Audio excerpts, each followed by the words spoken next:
Hi friends, welcome to my channel. எடுத்தது மஞ்சள் பூசணி காட்டுன்னு பார்க்குறீங்களா? ஆமாங்க, இன்றைக்கி நான் மஞ்சள் பூசணி சொல்லணும் பரங்கிக்கா அதை வச்சு தான் இன்றைக்கி நான் அல்வா செஞ்சுருந்தேன். ரொம்ப டேஸ்ட்டாக சூப்பராக இருந்துச்சு.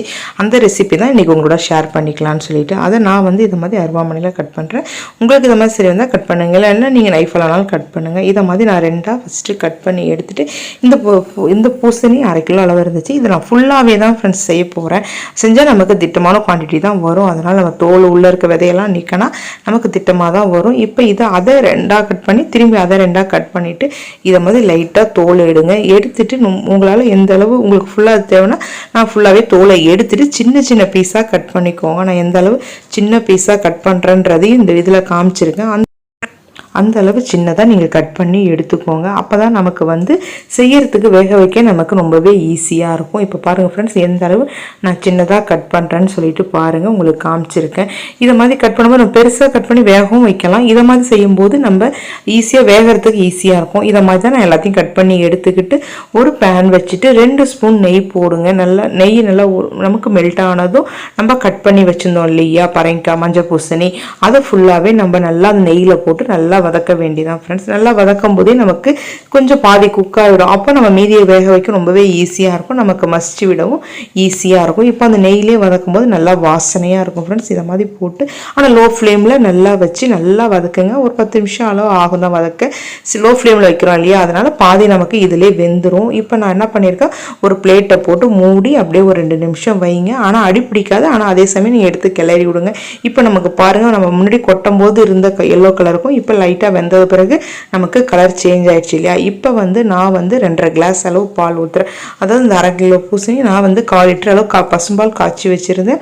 அதை தான் இதில் நான் வந்து ஆட் பண்ணிக்கிறேன். ஆட் பண்ணி நீங்கள் ஃபுல்லாக கிளறி விடுங்க. கிளறும்போது நமக்கு நல்லா அது ஃபுல்லாக அந்த பாலில் வெந்து நல்லா நமக்கு வரும்போது நல்லாவே நமக்கு நல்லா ஒரு வாசனையாகவும் இருக்கும்.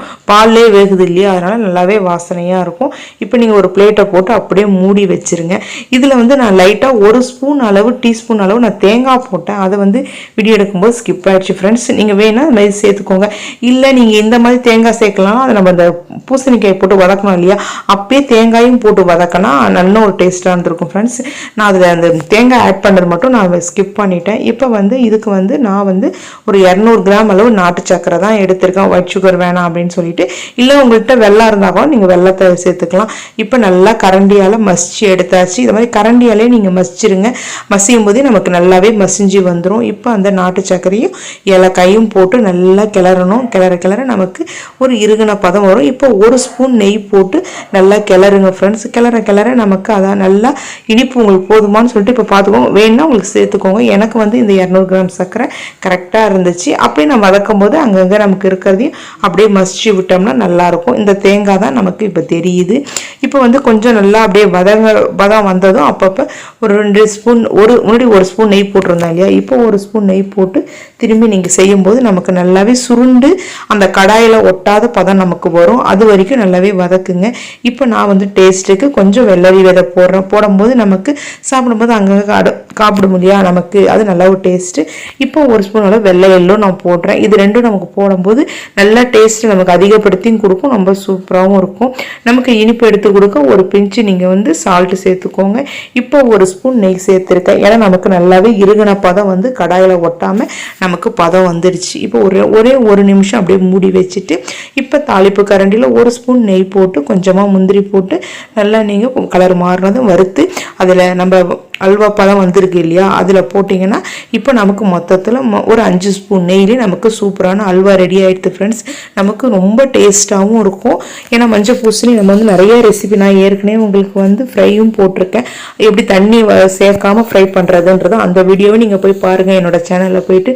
நமக்கு பொதுவாக விட்டமின் சி உள்ளது இல்லையா, நமக்கு வயிற்றுக்கு நல்ல கூலிங்கான ஒரு பொருள். இது மாதிரி நம்ம நாட்டு சர்க்கரை சேர்க்கும்போது நல்லா ஹெல்த்தியாகவும் இருக்கும். பசங்களுக்கு நல்ல ஸ்நாக்ஸ்க்கு நல்லாவே ஸ்வீட் கொஞ்சம் கொஞ்சம் எடுத்து கொடுக்கும், நல்லா டேஸ்ட்டாக இருக்கும்.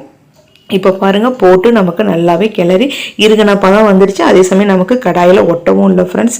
இதை மாதிரி வந்துச்சு. இப்போ பாருங்கள் முந்திரி பருப்போடு பார்க்கும்போது ரொம்ப சூப்பராக எம்மியாக இருந்தது சாப்பிட.